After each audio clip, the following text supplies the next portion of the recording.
দিল আওয়ারা। লেখনীতে বন্যা শিকদার। সূচনা পর্ব। লোদ ভাই লোদ বিয়ে কলবে আমায়? বউ হব আমি তোমাল। শেহলাজ রৌদ্দুলের লাঙা বউ। 6 বছরের বাচ্চা মেয়ের মুখে শেহরাজ রৌদ্দুরে বউ হওয়ার কথা শুনে এক প্রকার স্তব্ধ হয়ে গেল রৌদ্দুর। তার চওড়া পিঠটা মুহূর্তের জন্য শক্ত হয়ে উঠল।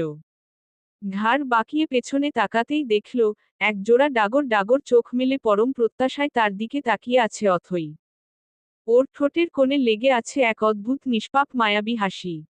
রৌদ্দুর আর নিজের ভেতরের হাসিটুকুকে চেপে রাখতে পারল না।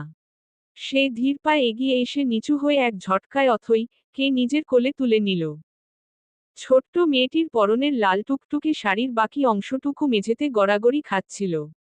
সেই সময় রৌদ্দুর অথই কে কোলে নিতেই সেই আঁচল তার হাতে লেপটে গেল। অথই রৌদ্দুরে কোলে উঠেই মুহূর্তে তার গলা জড়িয়ে ধরল। রৌদ্দুর পরম আদরে মেয়েটার তুলতুলে মিষ্টি রাঙা দুগালে দুটো চুমু খেল। তারপর মেয়েটির কপালে লেপটে থাকা এলোমেলো চুলগুলো ঠিক করে দিতে দিতে মৃদু স্বরে আওড়াল। বউ হবি আমার?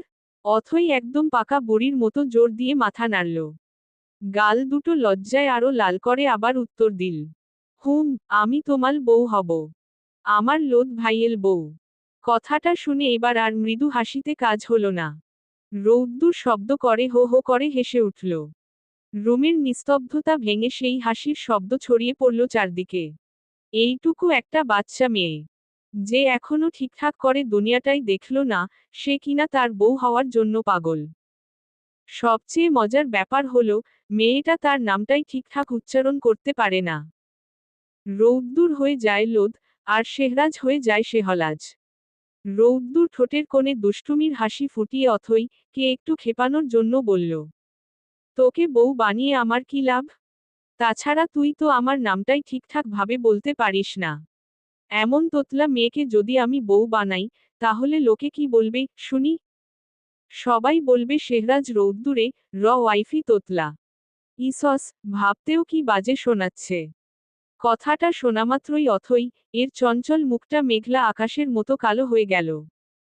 ঠোঁট দুটো উল্টে অভিমানী চোখে সে রৌদ্দুরে দিকে তাকালো। মুহূর্তে তার মুড একদম অফ।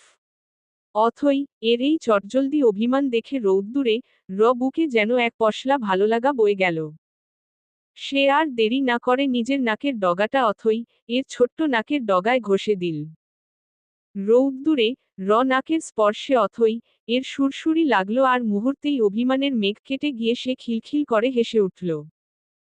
কিন্তু সেই হাসির রেশ কাটতে না কাটতেই আবার কপালে সূক্ষ্ম ভাঁজ ফেলে আধো আধো কণ্ঠে জেদ ধরে প্রতিধ্বনিত করল। লোদ ভাই বলো না বিয়ে কলবে আমায়? তোমাল বউ বানাবে? অথই এর চোখের সেই নিষ্পাপ আকুতি আর ভালোবাসার তীব্র দাবি দেখে রৌদ্দুরে ভেতরের সমস্ত চপলতা কর্পূরের মতো উড়ে গেল। তার চোখ দুটোতে নেমে এল এক অদ্ভুত গভীর আর শাশ্বত মায়া। সে অথই কে আর ও শক্ত করে নিজের বুকের সাথে জড়িয়ে ধরল। ওর চোখের দিকে তাকিয়ে প্রতিটি শব্দে এক পৃথিবী সমান প্রতিশ্রুতি মিশিয়ে ধীরস্থির ভাবে বলল। হুম, তোকে বউ বানাবো আমার। শেহরাজ রৌদ্দুরের রাঙা বউ। এই বুকের বাপাসের হৃৎপিণ্ডটার একমাত্র মালিকানা শুধু তুই। এই রাজহীন রাজার পুরো রাজত্ব জুড়ে শুধুই তোর রাজত্ব চলবে। রৌদ্দুরে কথাগুলোর গভীরতা বোঝার বয়স হয়তো অথই এর এখনো হয়নি, কিন্তু তার চওড়া বুকে মাথা রাখতেই অথই এক পরম শান্তি খুঁজে পেল। সে পরম নির্ভরতায় রৌদ্দুরে বুকে মুখ লুকাল। আর রৌদ্দুর বহুদূরের এক উজ্জ্বল ভবিষ্যতের স্বপ্ন বুনে চলল তার এই ছোট্ট রানীর চোখে চোখ রেখে। কেটে গিয়েছে দীর্ঘ 13টি বছর। শেহরাজ রৌদ্দুরে সেই ছোট্ট তোতলা মেয়েটি আজ 18 পেরিয়ে 19-এর দোরগোড়ায় পা রেখেছে। সেই অবুঝ বোকা মেয়েটার মাঝে এখন আমূল পরিবর্তন। সে এখন মাওলানা ভাসানী বিজ্ঞান ও প্রযুক্তি বিশ্ববিদ্যালয়ের MBSTU অনার্স প্রথম বর্ষের ছাত্রী। অন্যদিকে রৌদ্দুরও একই বিশ্ববিদ্যালয়ের পিএইচডি রিসার্চার হিসেবে প্রথম বর্ষে অধ্যয়নরত। আজ অথই এর বিশ্ববিদ্যালয় জীবনের প্রথম দিন। সিঁড়ি বেয়ে ধীর পায়ে নিচে নেমে আসছে অথই। পরনে শালীন মার্জিত পোশাক, মুখে হালকা সাজের ছোঁয়া। নিচে দাঁড়িয়ে থাকা রৌদ্দুর অপলক দৃষ্টিতে তাকিয়ে আছে ওর দিকে। একসময় ওড়না পেঁচিয়ে শাড়ি বানিয়ে ঘুরে বেড়ানো সেই বাচ্চা মেয়েটি আজ কত বড় হয়ে গেছে। এখন সে ভালোবাসার গভীরতা বোঝে, রৌদ্দুরে চোখের ভাষা বোঝে। অথই ধীরে ধীরে রৌদ্দুরে একদম সামনে এসে দাঁড়ালো। ঠোঁটের কোণে এক চিলতে মুচকি হাসি ফুটিয়ে দুষ্টুমি ভরা গলায় প্রশ্ন ছুড়ে দিল। রোদ ভাই, অমন করে তাকিয়ে আছো কেন? বিয়ে করবে আমায়? কথাটা শেষ হতে না হতেই আচমকা অথই এর কোমর জড়িয়ে ধরে তাকে নিজের বুকের কাছাকাছি টেনে নিল রৌদ্দুর। মুহূর্তের আকস্মিকতায় অথই এর বুকটা ছ্যাঁত করে উঠল, সে হালকা কেঁপে উঠে একটু ভীতু চোখে রৌদ্দুরের দিকে তাকালো। অথই এর এই ভীতু চাহনি দেখে রৌদ্দুরে ঠোঁটে খেলে গেল একপ্রস্থ বাঁকা হাসি। তাকে ভালোবাসে, তার বউ হওয়ার জন্য পাগল, অথচ সামান্য একটু স্পর্শেই কেমন কেঁপে ওঠে। রৌদ্দুর খানিকটা ঝুঁকে অথই এর কানের কাছে মুখ নিয়ে আসল। তার তপ্ত নিঃশ্বাস অথই এর গালে লাগতেই মেয়েটির শিহরণ আরও বেড়ে গেল।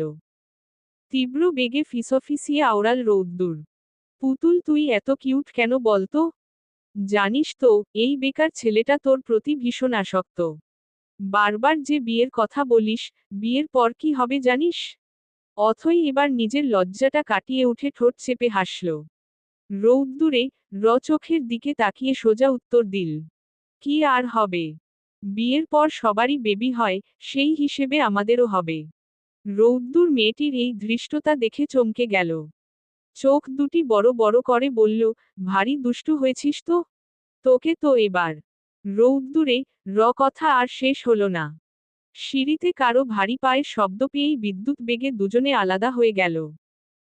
অথই নিমেষেই স্বাভাবিক ভঙ্গিতে নিজের কাঁধের ব্যাগটা ঠিক করে কিছুটা দূরত্ব বজায় রেখে দাঁড়ালো।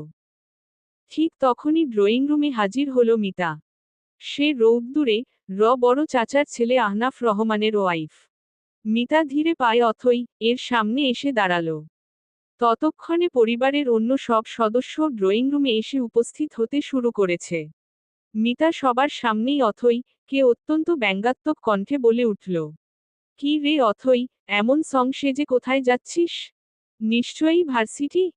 তা ভার্সিটিতে কি পড়াশোনা করতে যাচ্ছিস, নাকি ছেলেদের সাথে টাইম পাস করতে? মিতার এমন কটু প্রশ্নে রৌদ্দুরে মেজাজ মুহূর্তেই চড়ে গেল। তার এই মিতা ভাবি শুরু থেকেই অথই কে দু চোখে সহ্য করতে পারে না। কথায় কথায় খোঁচা দেওয়া আর অপমান করা যেন তার নিত্যদিনের অভ্যাস। অথই অবশ্য এসবে তেমন একটা কান দিল না। এসব কটু কথা শুনতে শুনতে সে অভ্যস্ত। মায়ের মৃত্যুর পর তার বাবা যখন লন্ডনে পাড়ি জমান, তখন তাকে তার মামার কাছে অর্থাৎ এই বাড়িতেই রেখে যান। অবশ্য বাড়ির বাকি সব সদস্য অথই কে ভালোবেসে আগলে রাখে, শুধু এই ২-৩ জন বাদে।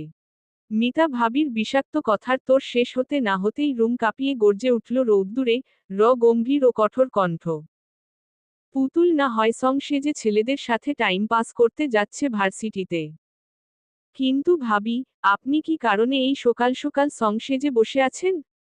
নিশ্চয়ই ডেট করতে যাবেন না? Shut up, Roddur. তোমার সাহস হয় কিভাবে আমাকে অপমান করার? তুমি জানো আমি কে? আমার ড্যাড হলেন এমপি। আর তুমি তার মেয়েকে অপমান করছো? এর পরিণাম কি হতে পারে বুঝতে পারছো? মিতা গলার রগ ফুলে উঠল। রাগে ক্ষোভে সে থরথর করে কাঁপছিল।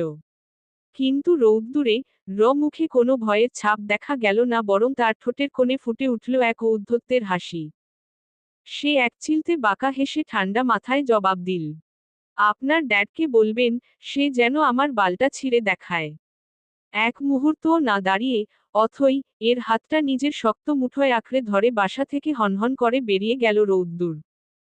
মিতা পেছনে দাঁড়িয়ে বিষাক্ত ও কুটিল দৃষ্টিতে তাদের চলে যাওয়ার দিকে তাকিয়ে রইল।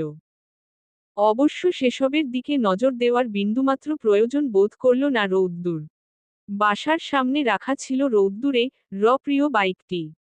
বাইকটা পার্কিং থেকে বের করে রাস্তার পাশে এনে নিজে উঠে বসল সে।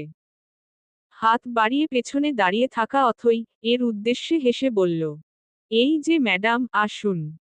আপনার জন্য যুদ্ধ জয় করতে গিয়ে দুটো মিষ্টি তো পেলামই না, উল্টো ভার্সিটি পৌঁছাতে লেট হয়ে যাচ্ছে।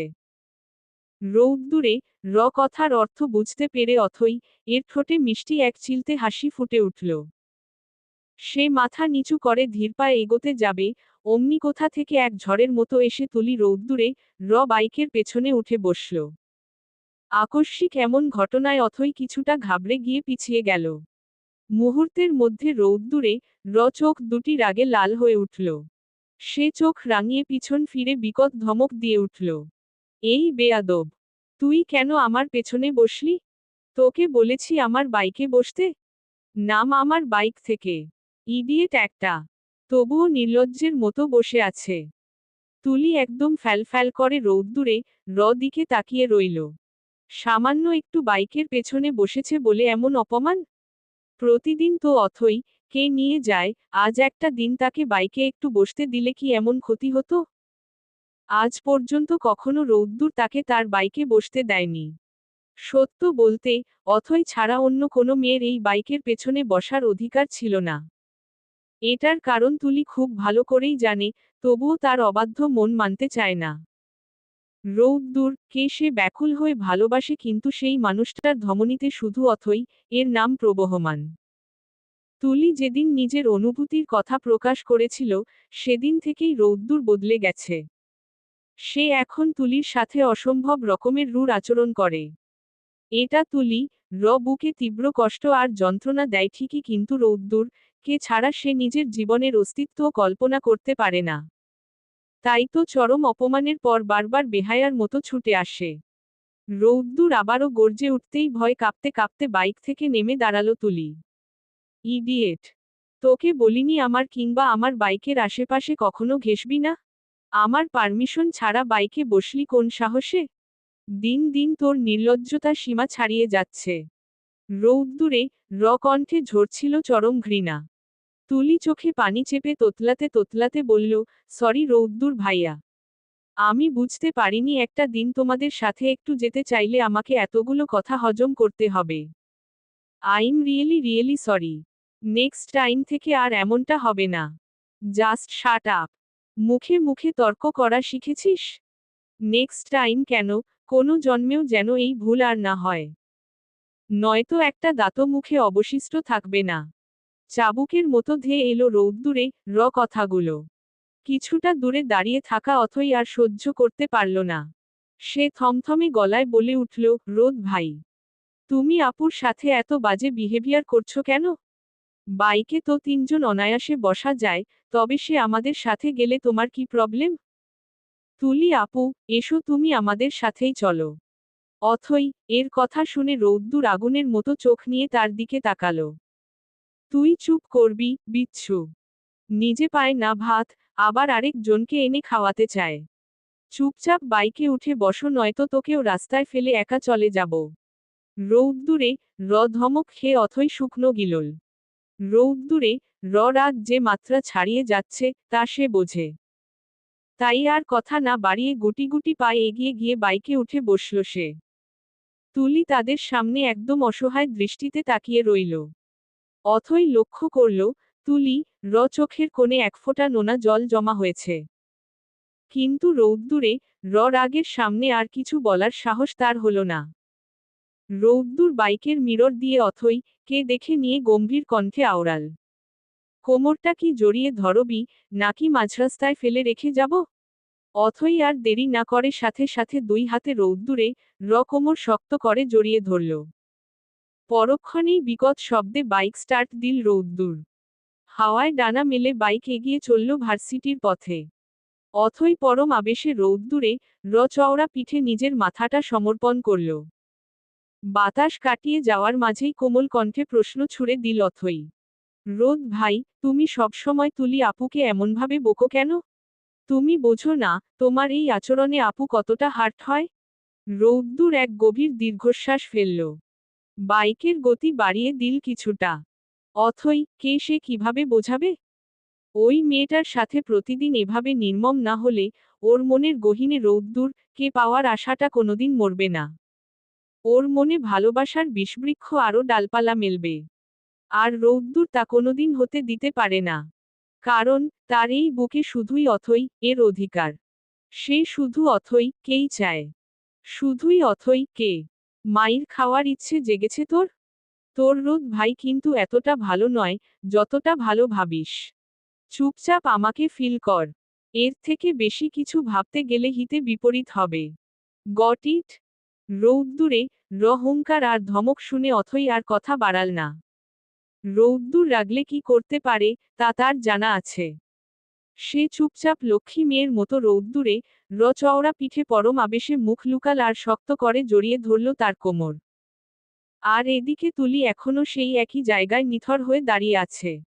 তার মনটা এখন মেঘলা আকাশের মতো ভারী আর বিষণ্ণ। মুখের করুণ ছাপটা একদম ফ্যাকাশে হয়ে গেছে।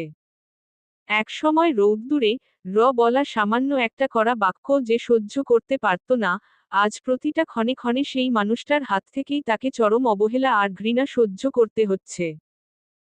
তুলি যদি আগে থেকে জানত যে কাউকে এত গভীরভাবে ভালোবাসার শেষ পরিণতি কেবলই যন্ত্রণা আর বুকভাঙা কষ্ট, তবে কোনোদিন সে রৌদ্দুর কে নিজের করে চাইতে যেত না। একরাশ শূন্যতা বুকে নিয়ে সে ধীর পায়ে ফুটপাত ধরে এগোতে লাগল। কিছুটা দূর হেঁটে আসার পরই আচমকা এক পরিচিত পুরুষালী কণ্ঠ ভেসে এল। তুলা। ডাকটা শোনা মাত্রই তুলি বিরক্তিতে ঘাড় বাঁকিয়ে তাকাল। দেখল, রাস্তার পাশে একটা বাইকে কনুই দিয়ে ভর দিয়ে একগাল হাসি মুখে নিয়ে দাঁড়িয়ে আছে তৌসিফ। এবং তার পাশে একটি ছেলে। সম্ভব ফ্রেন্ড হবে। তৌসিফকে দেখা মাত্রই তুলি পুরো মেজাজ বিষিয়ে গেল। এই লোকটাকে সে একদম চোখের দেখা দেখতে পারে না। কারণ সারা দুনিয়া তাকে তুলি বলে ডাকলেও এই একটা মানুষ তাকে চিরকাল তুলা বলে ডেকে খ্যাপায়। হাজার বার বারণ করা সত্ত্বেও তৌসিফ নিজের স্বভাব বদলায়নি। তুলি তাকে সম্পূর্ণ উপেক্ষা করে দ্রুতপায়ে হেঁটে চলে যেতে চাইল। তা দেখে তৌসিফ আর বাইকে বসে না থেকে ঝটপট নেমে ওর পাশে এসে দাঁড়াল। তুলির পাশাপাশি হাঁটতে হাঁটতে উৎফুল্ল গলায় বলল, তুলা, মুখ বাঁকালে কেন? তাকাও, তাকাও আমার দিকে। ইসস, রাগলে যে কি কিউট লাগে আমার তুলা। সরি সরি, বাঘিনী তুলা, কে দেখত? তুলি আর নিজেকে ধরে রাখতে পারল না। ভীষণ বিরক্ত হয়ে রেগে চিৎকার করে ওঠে। দেখুন আপনি। Excuse me. তুমি কি আমাকে কোনো অশ্লীল ছেলে ভাবছ নাকি? বিয়ের আগে এসব দেখাদেখির মাঝে কিন্তু আমি একদম নেই, যদি দেখাতে ইচ্ছে হয় তাহলে চলবে।